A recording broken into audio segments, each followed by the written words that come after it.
अस्सलाम वालेकुम बच्चे, कैसे हैं सब लोग? होप सब ठीक होंगे। आज हम फर्स्ट ईयर की physics according to new syllabus second chapter देखेंगे। टॉपिक हम लोगों ने स्टार्ट किया था इलास्टिक पिलियन इन 1D। प्रीवियस लेक्चर में हमने देखा क्या था कि अगर दो ऑब्जेक्ट्स जो हैं वो एक ही डायरेक्शन में मूव कर रहे हो तो पिलियन के बाद वाली वेलोसिटीज हमने फाइंड आउट की। तो फॉर एग्जाम्पल मैं अगर आपको एक्सप्रेशन में दिखाऊं तो जो हमने एक्सप्रेशन निकाला था आफ्टर पिलियन V1 प्राइम और V2 प्राइम का, हमने ये लास्ट एक्सप्रेशन फाइंड किए थे। तो ये हमने एक्सप्रेशंस निकाले थे आफ्टर पिलियन। पिलियन के बाद उनकी वेलोसिटीज किस तरह से चेंज हो जाती है।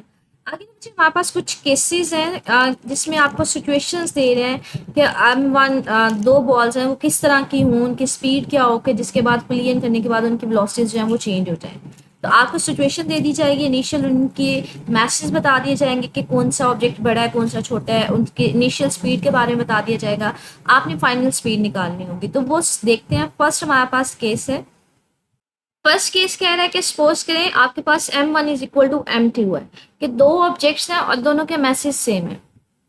और दूसरा वो कह रहा है दोनों जो है ना वो मूव कर रहे हैं, तो आप बताएं हमारे पास कुलियन के बाद उनकी वेलोसिटीज क्या होंगी। बिफोर कुलियन वो बता रहा है कि दो ऑब्जेक्ट्स हैं, दोनों के मैसेज सेम है, m1 और m2, दोनों का मैस तकरीबन एक जितना है। तो एक की वेलोसिटी v1 है और दूसरे की वेलोसिटी v2 है। तो कहते हैं वो दोनों कोलाइड करेंगे, तो कोलाइड करने के बाद बताएं कि v1 प्राइम क्या होगी, v2 प्राइम क्या होगी। अच्छा, ये v1 प्राइम और v2 प्राइम हमने निकाला कैसे है? ये बेसिकली हमने इस फार्मूले में वैल्यूज पुट ऑन की है। कैसे वैल्यू पुट ऑन की है वो हम देखते हैं। फॉर एग्जाम्पल अगर हमने v1 प्राइम निकालना है तो v1 प्राइम कैसे निकालेंगे? हमने ये जो क्वेश्चन थी ना v1 प्राइम की, हमने जो निकाली थी आफ्टर पिलियन, उसमें वैल्यूज पुट करनी है। उसमें उसने कहा है कि दोनों मैसेज इक्वल है और वेलोसिटीज v1 और v2 है। तो अगर दोनों message m1 is equal to m2 कर दूं तो m1 माइनस m1 ही होगा, मतलब m2 भी m1 के इक्वल है। तो ये टर्म मेरे पास ओवरऑल जीरो हो जाएगी, क्योंकि दोनों का मैसेज सेम है, तो वो दोनों जब एक दूसरे का डिफरेंस लेंगे तो जीरो हो जाएगा। बाकी क्या बचेगा? 2m2 divided by plus m1 plus m2। तो यहाँ पे भी तो सेम है, तो आप इसको भी m2 ही ले लें, क्योंकि m1 भी m2 है, तो m1 की जगह भी क्या ले लें? m2 ले लें। तो यहाँ पे भी क्या आ जाएगा? 2m2 आ जाएगा। 2m2 से खत्म हो जाएगा, बाकी क्या बचेगा? सिर्फ v2 आएगा। तो ये बेसिकली जो v1 प्राइम की वैल्यू निकाली हुई है ना v2, ये आपने इन दो फार्मूला से फाइंड आउट की हुई है। इसकी अगर मैं प्रॉपर आपको डेरिवेशन दिखाऊं तो ये देखिए, ये फर्स्ट केस है जिसमें उसने कहा है कि हमारे पास मैसेज दोनों इक्वल हैं और वेलोसिटी उनकी v1 और v2 है। तो ये देखिए, पहले v1 प्राइम की हमने इक्वेशन फाइंड आउट की है, उसकी वैल्यू फाइंड आउट की है। m1 is equal to m2 था। आप क्या करें? इन दोनों को m के इक्वल ले लें। तो आप क्या करें? जहां जहां पे m1 लिखा है यहाँ पे m2 लिखा है, दोनों की जगह m लिखते हैं। तो यहाँ पे भी आपने m लिख दिया, यहाँ पे भी m, क्योंकि दोनों सेम है ना, तो मैं दोनों को किसी एक क्वांटिटी के इक्वल ले लेती हूँ, दोनों को m के इक्वल ज्यूम कर लेती हूँ। तो आपने यहाँ पे m1 की जगह पे भी m लिख दिया, m2 की जगह पे भी m लिख दिया, और सिमिलरली यहाँ पे भी m माइनस m जीरो हो जाएगा, तो ये टर्म जीरो हो जाएगी। यहाँ पे भी क्या किया है? m1 m2 की जगह पे भी m कर दिया, m1 m2 की जगह पे भी m2 कर दिया, नीचे 2 टाइम हो गया, तो ये 2m आ जाएगा। तो ये 2m से खत्म हो जाएगा, बाकी यहाँ पे 1 बच जाएगा, तो बाकी आंसर क्या आएगा? v2। ये वैसे जीरो है, जीरो इसके साथ मल्टीप्लाई होकर वैसे जीरो आ जाएगा, तो v1 प्राइम किसके इक्वल आ जाएगा? v2 के। इसी तरह से v2 प्राइम की हमने वैल्यू निकाली हुई है। आपने v2 प्राइम की वैल्यू निकालनी है तो वही काम किया है, वो जो आपके पास क्वेश्चन v2 प्राइम की आपने निकाली थी उसमें वैल्यूज पुट ऑन की है। जहां जहां पे m1 m2 लिखे वहां पे m पुट कर दे। तो यहाँ पे m1 की जाए यहाँ पे m आ जाएगा, नीचे भी m प्लस m आ जाएगा, तो 2m डिवाइडेड बाई 2m, ये भी 2 हो जाएगा ना, सिर्फ एड अप हो जाएगा, तो 2m डिवाइडेड बाई 2m आ जाएगा। तो ये दोनों खत्म हो जाएगा, एक दूसरे को कैंसिल कर देंगे, यहाँ पे 1 बच जाएगा। और प्लस m 2 माइनस m1 है, इन दोनों की जगह पे m कर दें, नीचे भी m कर दें, तो m माइनस m जीरो हो जाएगा। तो जीरो ओवर समथिंग जीरो होता है, इसको मल्टीप्लाई करेंगे तो ये सारी टर्म जीरो आ जाएगी। यहाँ पे क्या बचा? v1। तो v2 prime is equal to v1। तो ये जो आपके पास क्वेश्चन निकाली हुई है या आंसर निकाले हुए हैं, ये बेसिकली इन दो क्वेश्चंस में आपने ये कंडीशन लगाई है कि दोनों का मैथ सेम है।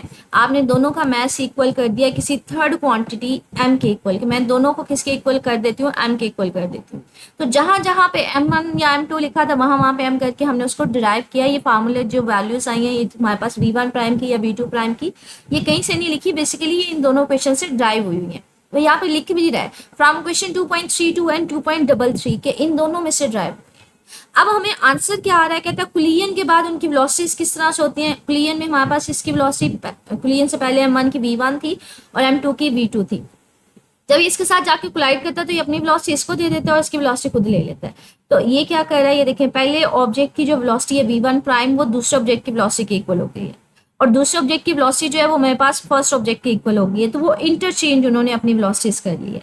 इसी तरह से सेकंड केस है, कहते हैं हमारे पास अज्यूम करें m1 जो है वो m2 के इक्वल है, वही condition m1 is equal to m2, तो इसको थर्ड क्वांटिटी m के इक्वल ले लेंगे। और दूसरा वो कह रहा है कि हमारे पास जो सेकंड ऑब्जेक्ट है वो रेस्ट पे है, मतलब उसकी इनिशियल वेलोसिटी क्या है, 0। कि बिफोर कोलिजन क्या था, एक ऑब्जेक्ट आ रहा था, पहली बात दोनों का मैथ सेम है, m1 is equal to m2, तो उसको तीसरी क्वांटिटी m के इक्वल ले लें। दूसरी बात वो कह रहे हैं m1 मूव करता हुआ आ रहा था, m2 रेस्ट पे है। तो अब इस सिचुएशन में आप v1 प्राइम और v2 प्राइम की वैल्यू निकालें, तो ये वैल्यूज कैसे निकलेंगी, ये दोबारा से इन्हीं दो क्वेश्चंस को इस्तेमाल करते हुए इस्तेमाल होंगी कि हम इन दोनों को सॉल्व करेंगे, पहले v1 प्राइम के लिए फिर v2 प्राइम के लिए, उसको देखते हैं। तो ये देखिए उसी चीज को ड्राइव किया हुआ है, ये v1 प्राइम की क्वेश्चन थी, आपने क्या अज्यूम किया हुआ है m1 is equal to m2 है, तो इसको आप m के इक्वल अज्यूम कर लिया, ठीक है। तो हमारे पास दूसरा v2 इज इक्वल टू 0 है, तो आपने जहां जहां पे m1 m2 लिखा है वहां वहां पे m कर दिया, सबकी जगह m कर दिया है, और यहाँ पे v2 की टर्म 0 हो जाएगी, ये v2 की जगह 0 है तो डायरेक्ट इसको 0 पुट कर दे, तो ये सारी टर्म 0 हो जाएगी। m1 minus m1, m minus m ये वैसे ही 0 हो जाएगा, m में से m को निकालेंगे तो 0, तो ये सारी टर्म, ये भी 0 था, ये इसके साथ 0 मल्टीप्लाई होकर 0 आ गया, तो आपके पास आंसर v1 प्राइम का क्या आ गया, 0 आ गया। इसी तरह से v2 प्राइम की भी आपने वैल्यू कैसे निकाली है, इस सिचुएशन को, इस कंडीशन को इसमें पुट किया है कि आपने जहां जहां पे m1 या m2 लिखा था वहां पे आप क्या कर दें, m पुट कर दें और v2 की जगह 0 कर दें, तो यहाँ पे v2 की जगह 0 करेंगे तो ये टर्म तो वैसे ही 0 हो जाएगी। बाकी सॉल्व करने वाला क्या बच गया, ये लेफ्ट वाली टर्म बच गई। अब यहाँ पे 2m divided by m plus m है, तो ये भी 2m हो जाएगा, 2m से खत्म हो जाएगा, तो यहाँ पे क्या बच जाएगा, v1 बच जाएगा। तो ये आपके पास जो वैल्यूज निकाली हुई है बच्चे, इन दो क्वेश्चन में आपने ये जो कंडीशन उसने दी है सेकेंड केस में वो पुट की हुई है। तो आंसर हमारे पास क्या आ रहा है कि v1 प्राइम जो है कोलिजन के बाद जो पहला ऑब्जेक्ट है उसकी वेलोसिटी 0 हो जाती है, मतलब वो रेस्ट पे आ जाता है, और दूसरा ऑब्जेक्ट जो है वो पहले ऑब्जेक्ट की वेलोसिटी के साथ मूव करना शुरू हो जाता है। इसका मतलब क्या है, ये एक ऑब्जेक्ट था जिसकी वेलोसिटी v1 थी, वो एक ऑब्जेक्ट जिसका मास जो है m2 सेम है इसके, लेकिन वो रेस्ट पे था। जब ये आके इसके साथ टकराता है ना, टकरा के इसको अपनी सारी एनर्जी दे देता है, ये मूव करना शुरू हो जाता है इसकी एनर्जी लेके, और ये रेस्ट पे आ जाता है। तो ये देखिए इसकी वेलोसिटी 0 हो जाती है क्योंकि ये रेस्ट पे आ जाता है, और ये अपनी सारी एनर्जी दूसरे ऑब्जेक्ट को दे देता है, दूसरा ऑब्जेक्ट इसकी वेलोसिटी के साथ मूव करना शुरू हो जाता है।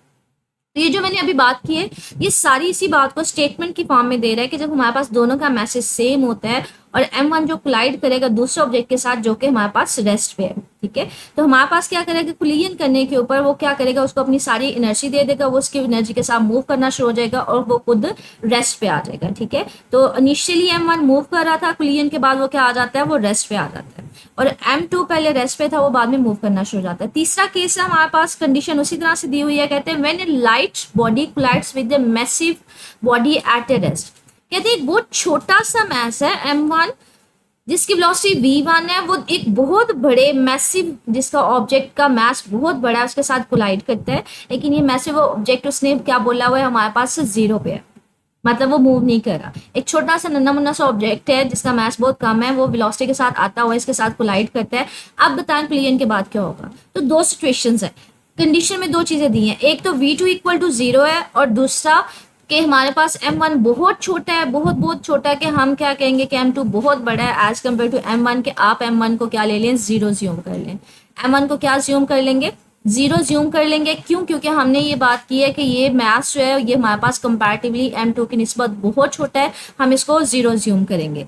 तो आपके पास यहाँ पे कंडीशन में v2 इज इक्वल टू 0 आ गया और m1 आपने के पास 0 आ गया। क्यों, क्योंकि हमने ये कंडीशन अज्यूम की है कि m2 बहुत बड़ा है एज कम्पेयर टू m1, तो m1 को 0 ज्यूम कर ले। तो ये कंडीशन है v2 is equal to 0, m1 is equal to 0। तो जो भी इक्वेशंस है v1 प्राइम की, v2 प्राइम की, उसमें ये दोनों वैल्यूज पुट ऑन कर दें। तो हम देखेंगे कि आफ्टर क्लियर हमारे पास आंसर क्या आ रहा है, ये आंसर कैसे निकला है बच्चे, वही बात के इन दो बेसिकली v1 प्राइम और v2 प्राइम वाली इक्वेशंस में आपने डाटा पुट किया है। वो कैसे, वो देखते हैं।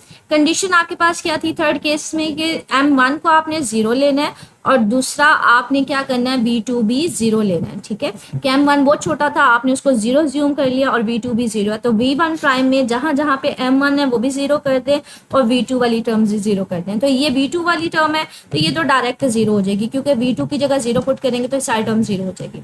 अब ये देखिए हमारे पास यहाँ पे इस इक्वेशन में जहाँ पे m1 है ना उसकी जगह 0 कर दें, इसकी जगह भी 0 आ गया, इसकी जगह भी 0 आ गया। तो यहाँ पे ऊपर माइनस था तो minus m2 divided by m2 आ जाएगा। M2 से खत्म हो जाएगा, बाकी यहाँ पे क्या बचेगा, 1 बच जाएगा, ये आ जाएगा -V1 आ जाएगा, -1 बचेगा तो -V1। इसी तरह से V2 प्राइम को भी बच्चे सॉल्व किया हुआ है हमारे पास। V2 प्राइम है तो उस क्वेश्चन में जहाँ पे V2 है पहले उसको जीरो कर दें, तो V2 वाली टर्म सारी जीरो हो गई। अब बाकी क्या बचा, ये वाला। अब जहाँ पे M1 है उसको भी जीरो कर दें, तो यहाँ पे भी जीरो आ जाएगा। इसको जीरो से मल्टीप्लाई करें तो ये सारी टर्म जीरो हो जाएगी, तो V2 ही जीरो है। इसका मतलब है जो पहला ऑब्जेक्ट आ रहा था वो क्लाइड करने के बाद उसकी वेलोसिटी वही रहती है, लेकिन डायरेक्शन चेंज हो जाती है, और दूसरा ऑब्जेक्ट मूव नहीं करता, वो रेस्ट पे ही रहता है। इसका अगर हम इसको फिजिकली देखें, इसका मतलब एक छोटा सा ऑब्जेक्ट जब बहुत बड़े ऑब्जेक्ट के साथ जाके कोलाइड करता है, ये कोलाइड करके ना वापस उसी वेलोसिटी के साथ आ जाता है। लेकिन बड़े ऑब्जेक्ट के ऊपर कोई फर्क नहीं पड़ता, वो पहले भी रेस्ट में था, वो बाद में भी रेस्ट पे था। तो हमारे पास ये सिचुएशन आ रही है कि हमारे पास M1 जो है वो बाउंस बैक होके वो उसके साथ टकरा के वापस उसी वेलोसिटी के साथ रहेगा, वो चेंज नहीं होगी। लेकिन M2 क्या है, वो रेस्ट पे ही रहेगा, वो स्टेशनरी रहेगा। स्टेशनरी का मतलब है रेस्ट पे है तो रेस्ट पे ही रहता है, वो मूव नहीं कर रहा। ठीक है, तो कहते हैं हमारे पास ये यूजुअली फैक्ट हमारे पास स्क्वैश प्लेयर वाले जो है वो इसको यूज कर रहे होते हैं। फॉर एग्जाम्पल ये हमारे पास रैकेट है, इसके ये इसको हिट कर रहा है बॉल को, जब ये इसके साथ हिट करता है तो ये आगे जाके टकरा के वापस आ जाती है। तो जिस चीज के साथ भी टकरा रही होती है उसके साथ बाउंस बैक होके वापस आ रही होती है। ठीक है, लास्ट केस है, कहते हैं व्हेन ए मैसिव ऑब्जेक्ट, के बहुत बड़ा ऑब्जेक्ट है, कोलाइड करता है विद लाइट ऑब्जेक्ट, और लाइटर ऑब्जेक्ट क्या है, रेस्ट पे है। कि एक बहुत बड़ा ऑब्जेक्ट है M1, उसकी वेलोसिटी V1 है, वेलोसिटी V1 के साथ आ रहा है, एक छोटे से ऑब्जेक्ट के साथ कोलाइड करता है जिसकी वेलोसिटी V2 है, वो 0 है, मतलब ये रेस्ट पे है। अब हमने ज्यूम क्या करना है बच्चे, M2 बहुत छोटा है, हम कहेंगे इसको आप क्या करें, 0 ले लें। तो M2 को आप निग्लेक्ट कर देंगे, मतलब इसको इक्वल टू किसके लेंगे, 0 के इक्वल लेंगे, कि M2 बहुत छोटा था, M2 0 आ जाएगा।